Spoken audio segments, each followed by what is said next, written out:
Hey, everyone, and welcome to another edition of 310 to Left, presented by Ford, your New England Ford dealers, and F-Series, America's best-selling truck for 48 years and the official truck of the Boston Red Sox. I'm Tom Caron, along with Alex Speier, as always. And Alex, these are the times that try men's souls. We are watching, in many ways, a season on the brink here, because not only have the Red Sox gone into a very difficult stretch and they are losing games, but other teams in the American League East have found their footing. And the Yankees are playing well. We saw the Tampa Bay Rays go off. Suddenly, you're in fourth place, and the deficit is the biggest it has been all season. And I don't think I'm exaggerating here that if this team doesn't figure it out in the next couple of weeks, this season's going to go in a direction none of us expected. You're very rosy, aren't you, Tom? No, this is. I think it's fair to say that this is a crisis in the Greek sense of the words, right? That this is a turning point, a pivotal moment in the course of the season. The Bregman injury precipitated the crisis, and all of a sudden, you went from having a team that had different paths to being able to win, right? You had an elite top three where you could say, okay, this is going to be a team that's able to score runs to stabilize things, even when its pitching staff is up and down, or there might be a moment when the rotation is able to get on a roll and carry it, even when they're kind of like performing at more modest levels, especially while waiting for the young kids, to being one where it's like, oh my gosh, how are they going to win on any given night? Their offense is completely underwater, and they've scored 5 runs over the course of 4 games. Amazingly, without being shut out, by the way. That takes some doing to be able to score 2 or fewer runs, with 2 runs in one and one in the other 3. But yeah, this is it. I'm not a big vibes person. I don't love the idea of talking about it, but man, after the loss that the Red Sox endured on Tuesday night, not to mention even Monday, like you can sense this cumulative weight starting to form on the team in a way that you rarely see in the middle of May. Again, the walk-off that occurred on Tuesday night, you just saw a lot of people slumped in their chairs and looking stunned and trying to find answers that didn't obviously exist. And this is a big turning point. I do think that they're at a place where the pitching, given the offensive struggles, needs to be able to start carrying them. So that means more innings from the rotation. The performance has actually been pretty good on the part of most of the pitchers. It's just a matter of getting that length so that they don't all get burned out. Yeah, I'm glad you brought up vibes, because I am a little more of a vibes guy. You know, you're the scientist, I'm the artist. That's what makes this show so special. But the vibes I'm feeling, and more importantly, the reaction I see on the field, to me, I said this last night on the postgame show, it feels very similar to the second week of the season last year when Trevor Story was injured. Remember, it seemed like almost overnight the entire defense lost its confidence, right? We started seeing errors at a staggering rate, and the great start, I know it was only 9 games, but the sort of red-hot West Coast start suddenly was gone, seemingly in a flash. And I feel that way about the offense right now, right? Alex Bregman is gone. Suddenly, they won't pitch to Rafi Devers unless they really like the matchup with a lefty on lefty. Then they will pitch to Rafi Devers, and it works. And you just sort of feel the confidence, especially on a young lineup. I keep going back to that graphic we had over the weekend with the years of service of them, and the 4, 5, and 6 hitters were all rookies. And it's a team that has to build confidence because it is so young. And I feel you just gutted the confidence with the injury to Alex Bregman. And when we look back on the way this thing has gone from the optimism of spring training, I think there's certain things you can point to right now. Obviously, the Devers situation is still part of this. It is the way it was handled in spring training, the way it was handled after the injury, the way, it's really strange now, isn't it, to look back at John Henry flying to Kansas City, the owner of the team, on a Friday night, and nothing came of it. Like Rafi Devers has not taken a ground ball in practice or otherwise in either position. So whatever was said behind closed doors, whether it smoothed things out or not, we don't know, but it didn't change anything on the field. And then you lose Bregman, obviously, which is just a blow to everything Devers was doing as a DH because suddenly he doesn't have that guy behind him. But Trevor Story, when you're talking about, I think it's 15 for 155 as we sit here over the last 30 games. And in many ways, forgotten is Tanner Houck.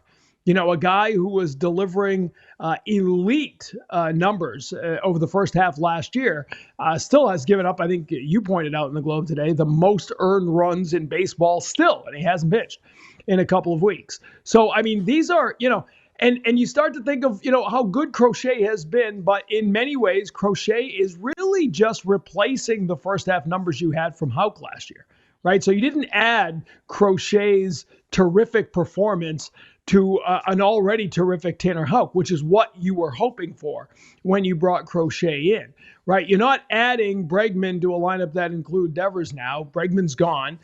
Story, the right-handed pop that we had been tantalized by when healthy, just has not been there.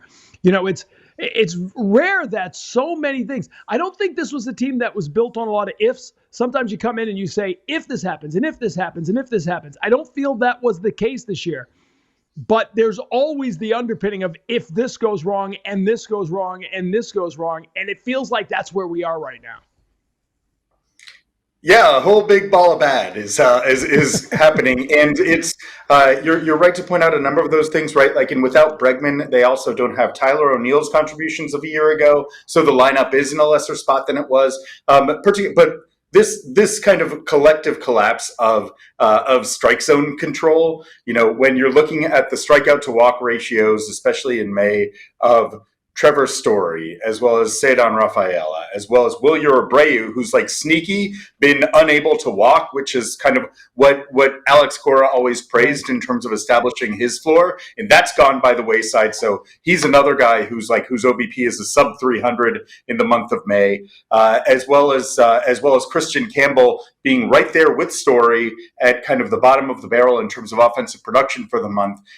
You have a lineup that is collapsing because the kind of pillars when you take away that one additional pillar next to Devers and Duran, who's been up and like Duran has shown flashes of being great, but then ends up having the occasional game where it backslides, and then you don't have a Bregman there as a third. Then it's very difficult to hold up a 10 if you only have two pulls. Oh, there we go. We're going camping. It is officially summer with Memorial Day behind us. All right, the guy who has to answer a lot of questions when things like this happen is the hitting coach. And so Jahmai Webster in Milwaukee asks some of those questions. So here's the hitting coach of the Red Sox, Pete Fatse, with Jahmai Webster from our pregame coverage. And it's on 3:10 to left, presented by your New England Ford dealers. All right, thank you very much. Here with Red Sox hitting coach Pete Fatse. And Pete, I guess at this point, in the season where you guys are trying to figure things out offensively, what kind of is your objective when you come to the ballpark on a daily basis now? Yeah, I mean, I think it's a mixture, right? Obviously, you have to take inventory of where you're at. The last 3 days, I think, obviously, no surprise, struggled across the board. But I think in general, it's reminding ourselves, too, that we've had a lot of success this year, a lot of success. I mean, and I think it's how do we get all 9 guys in the lineup on the same page every night, and in terms of execution against the starter, and then we go from there. Last night, Ref was visibly frustrated, vocally frustrated. It seemed to be the case in the clubhouse amongst a lot of guys. As a hitting group, how do you combat that, keep guys trying to stay even-keeled? Yeah, I think in general the nature of our job is you're going to fail more than you're going to succeed anyways, so you're constantly – that's always the case, right? Again, it's about process for me, and it's about showing up the next day, learning what you can from the day before, throwing the things out that you feel like you need to throw out, and then you move forward. And again, I've been doing this long enough. You never know when you're, a night away from 6-7 runs. So I think it's just keeping that mindset and focusing on what you need to accomplish today. As equally as mental as the game is and the frustrations, also having a positive mindset can work in your benefit as well. How do you guys get them to stay within themselves, especially in situations where you have runners in scoring position? Yeah. And I think a lot of it is you got to know yourself first when it comes down to things, especially when you're struggling. The opposition does their homework. So I think for us, it's about knowing who we are, our strengths, obviously our opportunities to continue to improve, and just knowing, I guess, when the game's in the balance and you have those pockets being confident in something is really important. And typically, we're trying to leverage towards our strengths, but I have an idea what the opposition is going to do and kind of create a game plan around that. But I think it really comes down to just knowing yourself, being confident in that, and going from there. When you lose a big bat like Alex Bregman for however long at this point, what's the challenge in altering the game plan to try create run scoring opportunities a different way? I think you got to remember your strengths. And again, I think it goes back to who we are. I think we get on the bases, we can wreak havoc. I think it's about finding opportunities to get guys on base. And obviously, homers are great. The 3-run homer's fantastic. But finding ways to scrap for the 1-2, especially early against the starter, make those at-bats really count, set yourself up to be in a good position, get to the bullpen early, and then have our guys back there do their thing. Christian Campbell had a great April. May, it's been a little bit more of a struggle. What are you seeing from him at the plate? I think a lot of it's a little bit of the normalcy of guys come up, the league adjusts, and you have to adjust back. And I think we've identified a few things that Christian, some areas of opportunity for Christian. He's a great athlete, right? I think he's young, he's learning.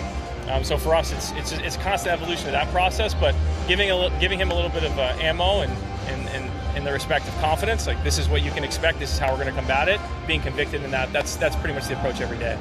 Thinking about another rookie in Carlos Narvaez, he made an adjustment that you guys wanted to have him make in spring, just being a little bit more simple with a little bit more open stance. Talk to him about that. What did you guys see there, and what's allowed him to find some success? Yeah, I think first and foremost with Carlos, a guy with great recognition of the strike zone, not afraid to let the ball travel. Throughout his career in the minor leagues, he did a lot of damage to right center field, hit the ball hard that way.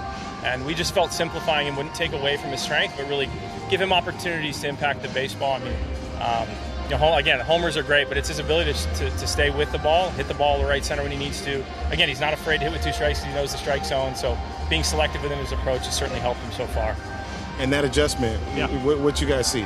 Yeah, a lot of it was just kind of with his lower half. I mean, there were some things with his feet and his hips that we felt like we could clean up, and then some things with his bat path. Like I think at times he got underplayed, got exposed in some areas, and we just kind of built a program for him to touch on it every single day. And then he's slowly found confidence in it, and now he's taken off. Well, I mean, fair or not, hitting coaches get blamed when teams aren't hitting. Pitching coaches get blamed when teams aren't pitching. And there's some pressure on that hitting group right now. It's I've got Jim Rice with me in studio, and Jim Rice continues to preach what we're hearing a lot of Alex Cora talk about right now, right? That without Alex Bregman, there has to be a little more of a team approach to these at-bats.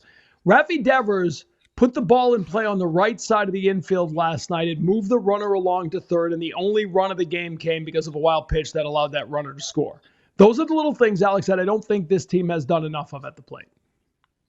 Yeah, you're totally right. That one ability to scoop that slider off of the dirt and get 90 feet mattered, right? They almost had a win as a result of the 90 feet that created a bridge to getting a little bit closer to scoring, even when they're not hitting. So yes, it is. It's an offense that's production is going to be predicated on very different elements than has been the case thus far. But at the same time, it wouldn't hurt if some of them started being able to drive the ball to the gaps or over the fence. So they need guys like Wilyer Abreu and like Trevor Story and like Christian Campbell who do have extra base pop to be able to start demonstrating that as well. Because scrapping for the one run at a time is going to very rarely be a good formula for victory either. Especially when you're only getting one run at a time, which seems to be the case of late. Hey, I do want to ask you, while we're talking hitting, Marcelo Meyer, we had 3 strikeouts in the first game, and you're putting him on that short list of players that have 3 strikeouts in their first game with the Red Sox. And then the next day you start to see Marcelo Meyer take a deep breath and be the guy that we've talked so much about coming up through the minor leagues. What's impressed you most about these early games from Marcelo Meyer? The speed with which he caught his breath, I think, is at the top of the list. The fact that you saw in the first game, he's having essentially an out-of-body experience when he's walking to the plate and gets that standing ovation, right? And by his own account, and then he takes 6 straight pitches and strikes out. That's not him. I'm going to go out on a limb and guess that he never struck out in his life taking all 6 pitches that he saw in an at-bat. And so the fact that he now looks as if already He's pretty comfortable with the clock and the pace of the game. He's made some nice adjustments. For instance, there was an at bat where he struck out in one at bat on a cutter. Next at bat, he singles on the cutter in Milwaukee. He obviously has the ability to take in information that the game is offering him and to learn from it. And so I think that that's a very promising sign. He's going to go through some ups and downs, I'm sure, as pitchers identify ways of attacking him, but just in terms of his comfort level at the major league environment, it's pretty impressive. I'll tell you what impressed me most over the weekend. I think it was Sunday. Remember, he had that throwing error. It was the play with the 2 errors, and a run came in.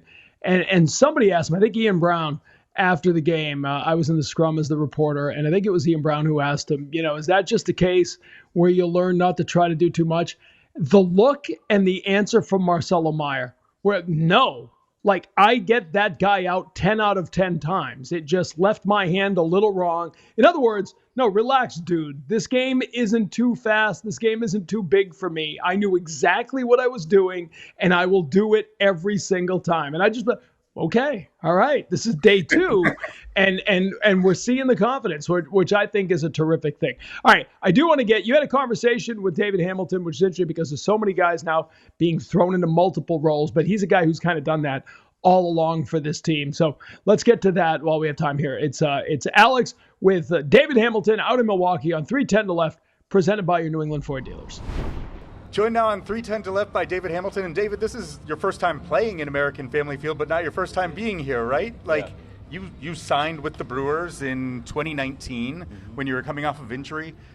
Is it meaningful for you to be back here as a big league player, and as opposed to a rehabbing player out of University of Texas who's signing? Yeah, I mean, I was never in like big league camp or anything with the Brewers, so I mean, I don't know. I never really pictured being in the big leagues with the Brewers. I don't know if that sounds weird, but it's not. It doesn't really meaningful to be back here. I mean, it's cool. It's a nice park, nice place. People are really friendly here. So, but yeah. Well, when you think about the player that you are now, I mean, that was a very uncertain time. That's one of the reasons why it's hard to envision what a big league career looked like. You were rehabbing from the Achilles injury. Yeah. And I don't know, it must have been difficult, at the moment of signing, to envision exactly what your professional and big league playing career would look like. I mean, I got drafted 2019, didn't play, then 2020 was COVID, right. So I missed that whole year in 2019. So I kind of was like 2.5, almost 3 years of not playing baseball, then come back and play in 21. So, yeah, I was just trying to, I don't know, get my feet wet a little bit, being back playing the game.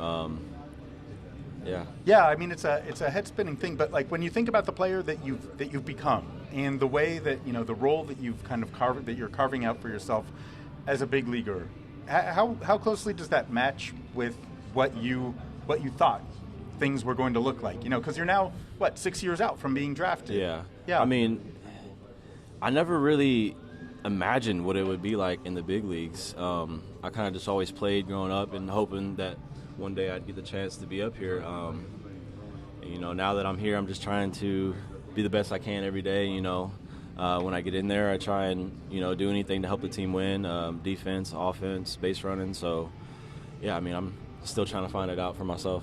Yeah, well, along the way, though, right, you can probably appreciate some of the progress that you've been able to make in year-over-year fashion, right? I think since you came to the Red Sox organization, that was a weird time too, right? Because you got traded over here the day before the lockout the lockout was 5 minutes before. Yeah, you were the buzzer beater. Yeah. So it's interesting. I've seen different ways in which you progressed. Being able to hit the ball harder, ways in which defensively you've been able to make progress at different positions. What do you feel has been your greatest area of growth as a professional baseball player? Shoot.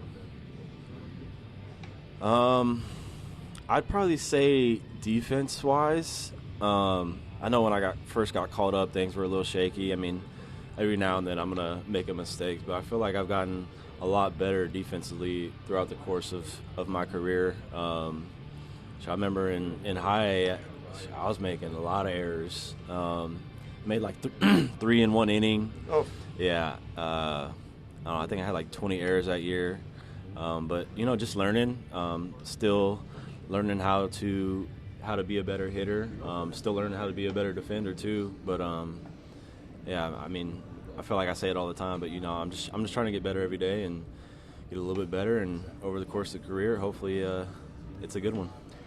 You've kind of you give a lot of versatility, a lot of different elements to a team, right? Like the fact that you can play both second base and shortstop, like the fact that you are able to introduce an element of speed. Last year, when the Red Sox got hot, it felt like you and Jaron and Cedon were serving as tone setters at a time when there were times when the power wasn't there, but you guys were able to kind of create havoc between all of you guys. This is a kind of flux time for the Red Sox without Bregman. For sure. How much do you feel like, okay, it's kind of our time to we got to introduce a little bit of the havoc and of the of the chaos in order to be able to find our footing offensively. We're not scoring as many runs as we'd like to right now, so I think that getting on base first is key, and then when we get on base, trying to do things to create havoc, like you say. I remember last year, that time was a really fun time, when you're on base and you're stealing bases, even if you're not stealing bases, the pitchers they're thinking about you at least a little bit, in the back of their minds. Maybe it gives the hitter a better pitch to hit, leaves it a little bit over the plate, and, we can make some things happen that way. But, yeah, I think that's some things we need to do. How much are you guys talking about and emphasizing 90 feet, 90 feet, 90 feet? We have to be, this is what we need to be focused on. Yeah, I mean, you can't score if you don't get on base. So that's a priority. And then when you get on base, first to thirds, first to home, trying to get an extra 90 feet any way you can, that's going to produce more runs. So that's what we're trying to do. So the last thing that I'll ask, I'm guessing that when you were here at American Family Field, after you signed, you were not able to go down the slide with your Achilles. Any thoughts to going down this time around? No, I think I'm good on the ground. Very good. Well, thanks so much, David. Appreciate you joining 310 to Left. Thank you. All right, so one of the fascinating things, Alex, about this team without Bregman is you have so many guys playing so many different positions. And Alex Cora likes to stress versatility as a real positive in a player, but there's also times you look at the field and you say, well, the best shortstop's at third base, and the best, second baseman might be in center field. And, you're looking at guys in wrong positions, but they've kind of been forced there. Which is why this is not an easy fix, right? It's not as simple as saying, let's move this guy over there and everything will fall into place. It doesn't. There's a lot of pieces that are ill-fitting. And I used that word back in spring training, and it's still the truth. This is in a lot of ways, as talented a roster as it is, there's a lot of ill-fitting pieces to this roster. Yeah, it's really unexpected, because I thought that in spring training you saw a path for them to have true depth all over the place. When at that point, before we knew exactly what shape the Devers conversations were going to go, it was like, oh, they can, Devers can offer them protection at third base. For third base in case there's a Bregman injury. Marcelo Meyer offers them depth at shortstop, and in case of a Story situation, or you could think about him at second base, behind Campbell. David Hamilton is able to back up in both of the middle infield positions. Roman Anthony is able to offer coverage across the outfield. You can have Duran moving over to center field. It seemed like they had depth lined up all over the place, save for maybe first base. But then we discovered that not having depth at first base, and particularly, at that point in spring training, again, the Devers conversation hadn't happened. And so you thought maybe Rafael Devers can learn to play first base. And so give them true depth there. But didn't happen. And so as a result, that one domino, that it was the Jenga piece, right? Like Tristan Casas was a Jenga piece that was removed, and the thing started at least wobbling, if not toppling then. But now the Bregman thing on top of that means that, yeah, they're kind of, you're exactly right, that you have a bunch of it's the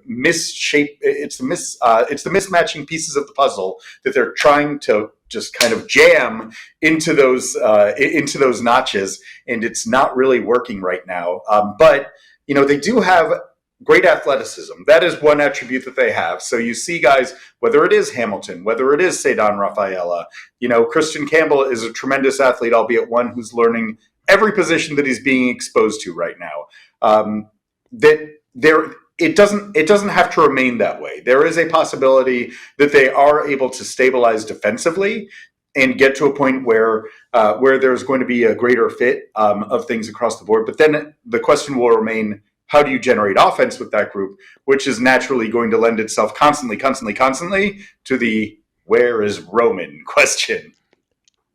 A question we will get to in a moment, but I want to get to a conversation I had last night with the stars of our alternate broadcast, Alanna Rizzo, Jared Carrabis of Section 10 fame, and Alanna Rizzo, a longtime terrific baseball reporter who's part of our group now this year. They were by last night, along with Jonathan Papelbon, who unfortunately was in Mississippi and could not join my conversation. But the two more sane members of the broadcast joined me last night to talk about what that show has been like and what they've seen for the Red Sox. So Alanna Rizzo and Jared Carrabis of Unobstructed Views on NESN joining us now on 310 to Left, presented by New England Ford Dealers. All right, so this is an alternative podcast because we've got the stars of the alternative broadcast with us.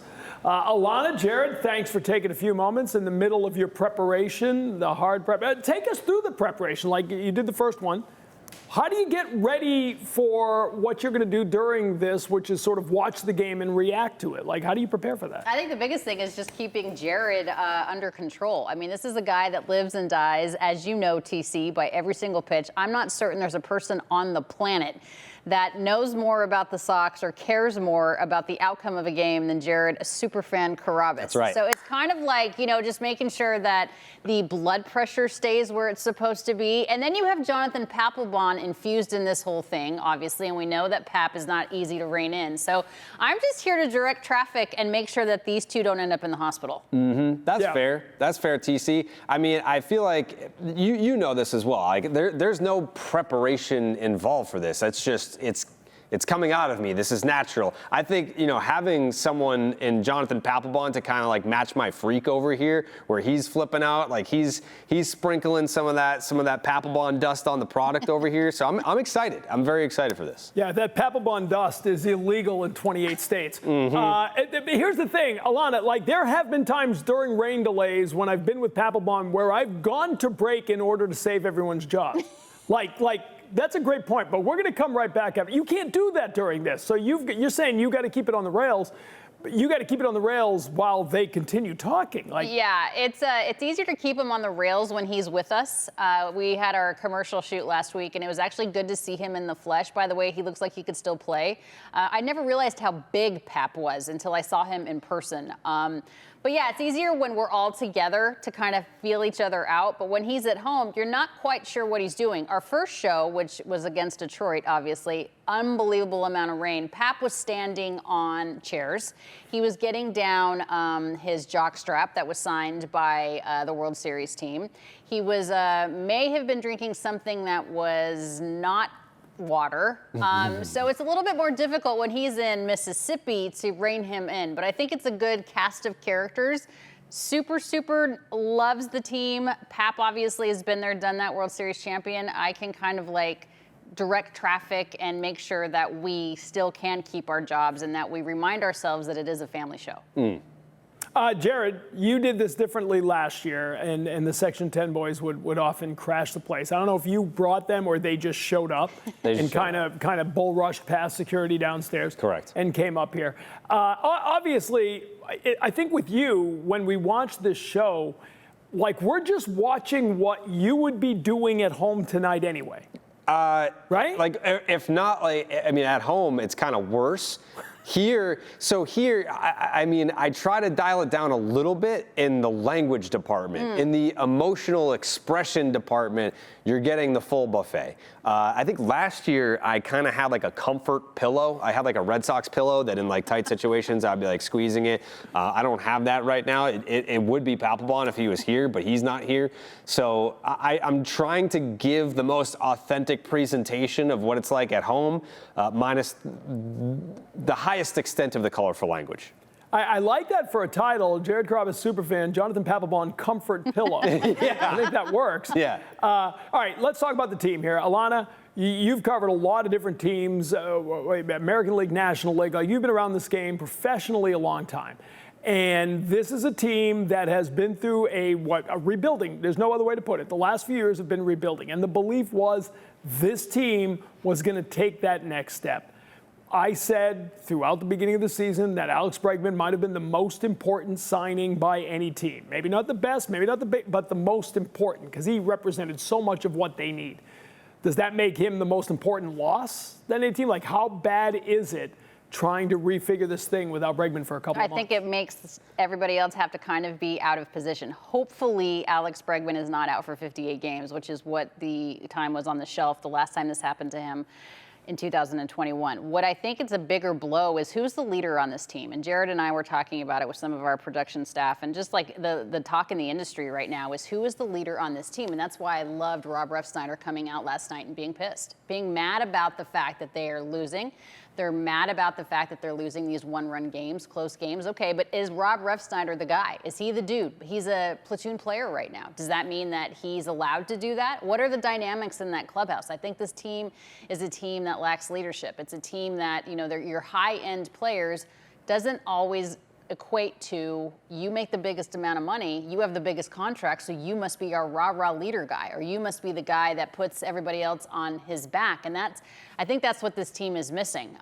This is a team that hasn't gained any traction. But think about the fact, too, and Jared and I have talked about this last week, or I saw it on Twitter or X or whatever the heck it's called now. This is a team that's 6-6 and Garrett Crochet starts. Imagine if they would have won 3 more of those starts or 4 of the 6 starts. I mean, you expect a W every time Crochet goes out there, and when you're 6-6 in those games, look at where they sit right now. That being said, as we sit here on this podcast, they're not dead in the water yet. Yes, the Yankees are starting to creep out in terms of a lead, but there's still a tremendous amount of opportunity for this club. They need to go on a run. I think the biggest thing is dropping the games they dropped to Baltimore. Jared, you mentioned Rob Refsnyder and him coming out yesterday. We talked at spring training a lot about kind of the leadership group now. That's what Bregman did, right? He gave them more of a leadership group. The leadership group, we thought, was Bregman, Trevor Story, and then Rob Refsnyder, which is interesting. A couple guys out on the field. You got a guy who's not always on the field, but you can talk to him in the dugout. Problem is, Trevor Story can't really be that voice right now. He's just trying to figure out things himself, and it's not good for him right now. Rob Refsnyder, to Alanna's point, not an everyday player, not always easy for those guys to have a voice. Starting pitchers don't have that voice. They only go out there every 5 days. Like, where is that leadership going to come from? Well, there's one name that we didn't mention, and that's Jarren Duran. I saw a clip of him the other day where he was talking about Christian Campbell and his struggles, and the struggles of Jarren Duran were well documented from a playing standpoint because we saw it unfold on the field every single night when he first got called up. And he said something to the effect of, I wish I had that guy to put their arm around me when I was going bad when I first got called up. So I'm trying to be that guy for Christian Campbell. Something like that does go a long way. I think the fact that he plays every day and he's a guy that puts in a lot of work, we can see it in the physique. He works hard. We can see it in the fact that he's a guy that can turn a routine single into a double because he busts it out of the box. So he's a lead by example guy. Now he's trying to be a lead by communication guy. It takes more than one of those guys. As you know, TC, there's been a lot of winning teams in your career covering the Boston Red Sox. It's never just a team where it's one dude. But to all of your points, they're incredibly valid. Rob Refsnyder has been a leader on this team. He's a guy that the younger players have gone to, so he can still be that vocal leader, but it's hard to be the rah-rah leader when you're not playing every day. Trevor Story, it's hard to be that guy when you're statistically one of the worst players in baseball. And then Bregman, another dude where it's like, yeah, you're a leader, but he's going to be down for, it sounded like at least 2 months. I mean, the way that he was talking in the post game the other night, it sounded like his dog died. So I think I'm leaving room for it to be worse than what we think. But yeah, they have Duran as a leader, but they've also had Duran as a leader the last couple of years. And where has this team gone? It's been 4 years of 500. Yeah, as you said, a lot of 58 games last time, and he's older now, right? He's 26 then, he's 30 now. Generally, you don't recover from things quicker. We had an amazing graphic during the game the other day with player service time. to the lineup that night, right? It was Devers 7 years, and Durant, I think, was 2 years plus total service time. Everybody else was a rookie or 1 year plus. And your 4, 5, 6 hitters were all rookies. I can't think of a comparison with another team that made a deep playoff run that was this young through the middle of the order. Alanna, can you? I mean, there's a lot of good young teams out there, but generally, and we've seen it with the Orioles, I think, the Orioles are a cautionary tale, right? When you add the veterans, they better be the right ones because the ones they went out and got have all been injured, so they're missing that leadership. I think that's the concern. There's a lot of good young players on this roster, but when you're all young players, that development is not linear, right? Yeah, you're bumps and grinds. There's no doubt about it, TC, and you're asking a lot from guys that are thrust into these positions. Marcelo Meyer would not be here if it were not for the lack of production of Trevor Story, the injury to Alex Bregman, and the whole chaos of what's going on at first base. He would not be up here at this point. Not to say that he's not a very highly touted prospect. We know that he is. He was number 12 coming into the 2025 season, according to MLB.com. He's obviously very well liked and very well coveted by this organization. I don't know that Marcelo Meyer would be here if it weren't for the injury to Bregman, if it wasn't for Trevor Story really struggling and trying to find some, to put some sort of catalyst or inject some life into this lineup. And this is the thing, though. When you have young players like that, you mentioned the Baltimore Orioles, you have to have those veteran complementary pieces to go around those young guys to be able to kind of balance the lineup out. Again, though, this is still, we're not dead in the water yet. I mean, this is a team that I understand right now hovering around 500. That's not sexy. That's not what the Boston fan base is accepting of. That's not what this team wants. But they're not completely out of it yet. I mean, this is a team in the Baltimore Orioles that won 100 games recently, and now they're probably not going to make the postseason because of injuries to their starting staff, because of the young guys that you talked about not producing. The Red Sox are more talented than they're showing right now, but they definitely need to get some traction, and they definitely need to figure some things out. So there's a reason why they want to add those complementary pieces at the deadline to make some sort of run. Do I think the Red Sox are going to win the division? Probably not. But with the opportunities that are there in the wild card round, there's no reason that this team, they got a lot of, a big hill to climb, no doubt about it, in the American League, but there's no reason that I'm going to sit here at the end of May and say this team is done. All right, and there's no doubt that just making the playoffs would be a big step after the last few years. That's what it's all about, making the postseason. She's very much the voice of reason, Jared. Let's get to the what keeps you up at night. I mean, that's fine. There's lots of time. There's a lot of time. That's fine. There's a lot of time. It's 100 games. There's far more optimism on that side of the couch than on this side of the couch, TC. I'll say that. I want to hear like you're on the couch. You're at your baseball psychiatrist right now, Jared. What? You want me to move so you can lay down? Yeah, you should lay down. It should be a full session. We're getting there. We're very much getting there. I put on Twitter, like, this is the thing that's been driving me nuts, is the feast or famine aspect of the offense, right? The total number of runs is third most in the American League, but they have averaged 10 runs or more in 13 games. The other 43 games, they're averaging 3 runs a game. That, to me, speaks to a young team, right? When you're up 5-0, you're free, you're easy, you get a hit, you add to it. When you're down by a run in the 8th, that's a whole different story. That's what's keeping me up at night, sadly. Jared, what's keeping you up at night? The fact that the only team that's made more errors than you is the Colorado Rockies, and they're not even a real baseball team. So basically, you are the worst defensive team in the league. The fact that we had 3 years of 500 baseball, and this was supposed to be the end of it. You sign Alex Bregman after waiting the entire offseason for that. You get him in spring training, so it was kind of the icing on the cake, and everyone was applauding the Red Sox offseason because you got your ace in Garrett Crochet, and you extended him too. So it was kind of like, wow, like we even got like the bonus part of what we wanted from the Garrett Crochet exchange. You sign Aroldis Chapman. Everyone, Red Sox fans, like, you know the history of the player. You know that he was a Yankee, boo, whatever. But he's been an excellent closer. So it's like everything that you needed to address in the offseason, you checked every box, and you're still right where you were last year, which is a 500 baseball team. That keeps me up at night, is that they addressed the things that they needed to address, and then everything else sort of regressed after that. Lucas Giolito, I mean, the year that he was out, he was supposed to be your ace, your opening day starter, and then coming into this year, he's your number 5 starter. You're thinking, wow, like our opening day start, our rotation is so good that our opening day starter, or an intended one from the year ago, is now our 5th starter. He got pushed back because of all this talent, and Tanner Houck is on the injured list. We can only assume that that's because he needed a hard reset after how awful he was in spring training and the regular season. Walker Buehler spent some time on the injured list. Brian Bayo is now 4 consecutive starts of complete disappointment, not being able to complete 5 innings.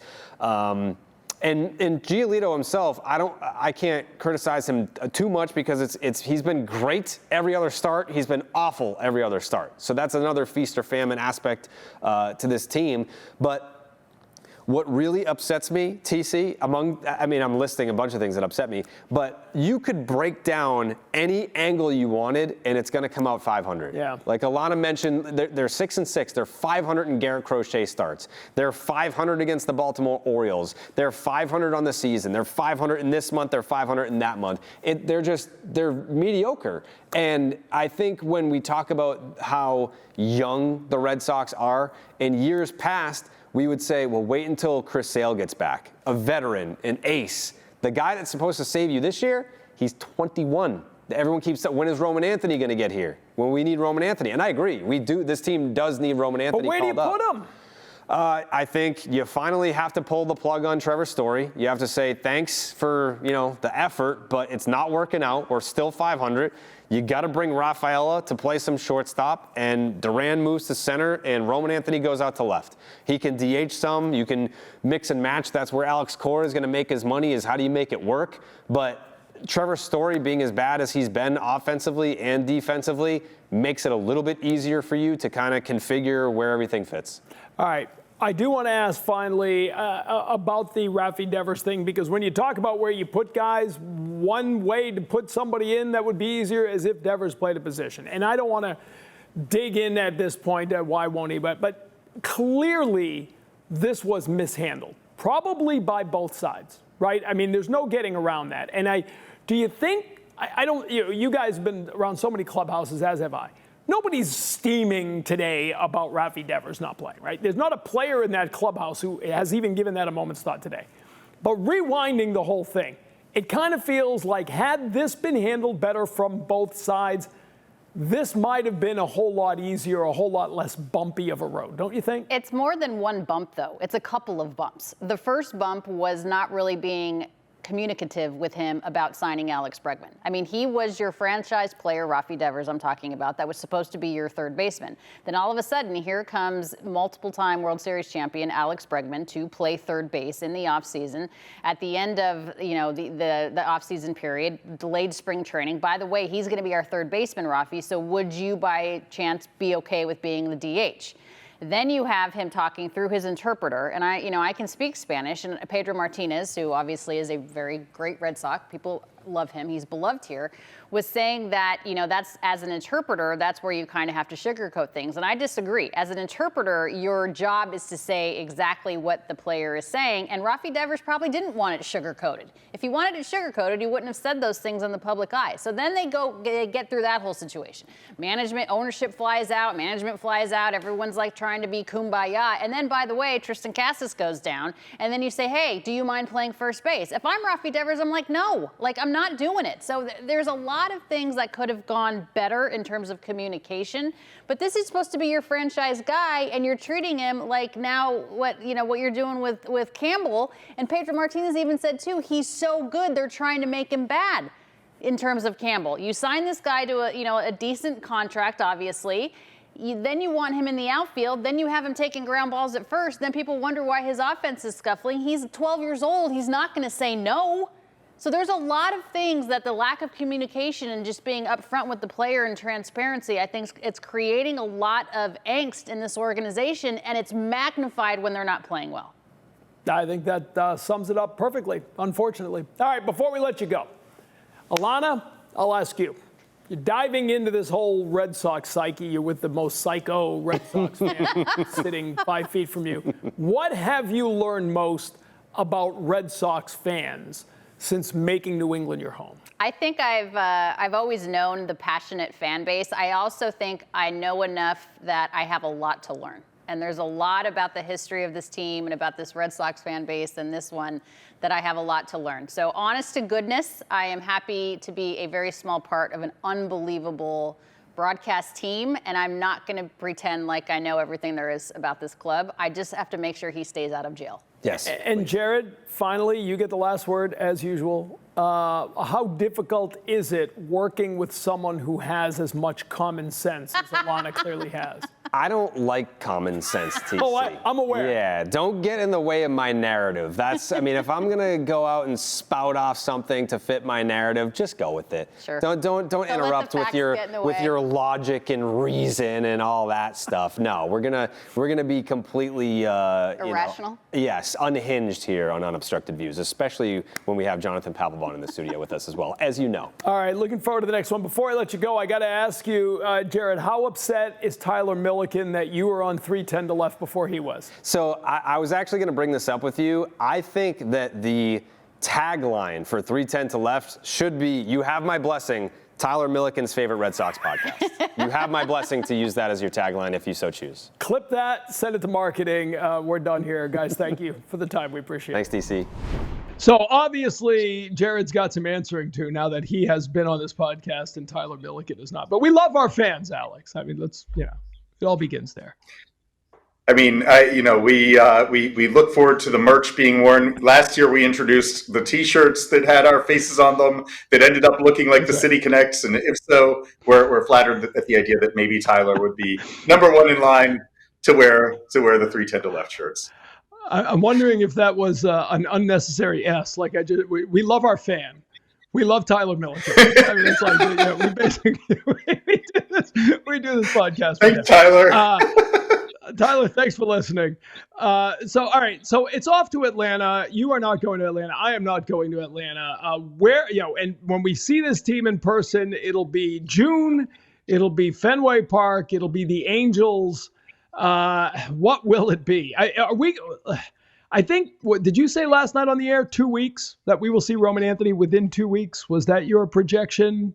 That is my estimation. I talked to Craig Breslow on Tuesday. As I was walking up to the Bernie Brewer slide, I want to add that was a difficult interview to conduct while I was getting nervous about being at the top of American Family Field. But whatever. And he said that the conversations are occurring every day. There are a lot of people in the Red Sox organization who wanted him up even before Bregman's injury. So there's a drumbeat that's growing louder, and it's just hard to think that they're going to be able to resist it for more than a couple more weeks. But that's just speculation on my part as to that date. You, Tom, you have a guess?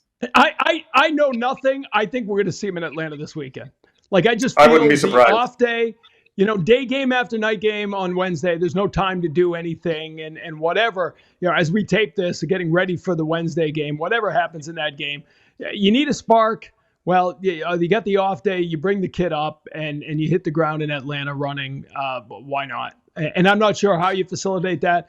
Is Rafaela coming into the infield and Story getting an extended period of rest, to get himself back? Maybe it's something like that. I don't know that, I guess that would be the easiest way to do it, right? I'm not sure what else. No one has tenure right now, Tom. Like, everyone has to be, Alex Cora talked about how they have to be kind of a little bit more proactive in terms of getting guys out of the lineup when their approach is falling apart. He talked specifically about Rafaela recently and the idea that, like, when they see him chasing and expanding, they need to work with him and pull him aside. But I think the same is going to be true of Story. I think the same is going to be true more of Campbell. There are so many people who look like they need something other than what they are both getting and giving right now. And so the idea of having a more flexible roster in which there's playing time to go around and Roman Anthony is in it. Yeah, I wouldn't be surprised if it's in Atlanta either.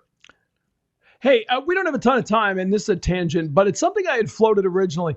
Why wasn't there ever more talk about Trevor Story trying first base?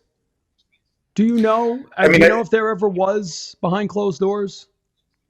I am unaware of any that's occurred behind closed doors. I think that they view him as such a stabilizing presence at shortstop. I think that when they like out converters, and especially they've seen what the infield has looked like in the past without Trevor Story in it at shortstop, and kind of the jumble that they had. Now, maybe it changes now that Marcelo Meyer is up eventually, but I think that they just want to get Trevor Story going, and so introducing variables for him is something that they aren't exactly eager for. Yeah, I don't know. I just wonder sometimes, if you take a little wear and tear off an older player and move him to a position that theoretically has a little less wear and tear.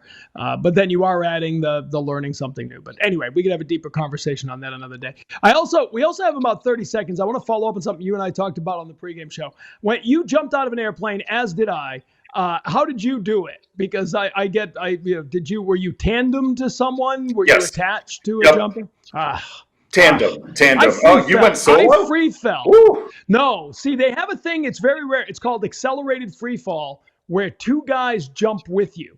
You literally have handles on the side of your jumpsuit. And so the three of you jump in tandem, two guys holding you.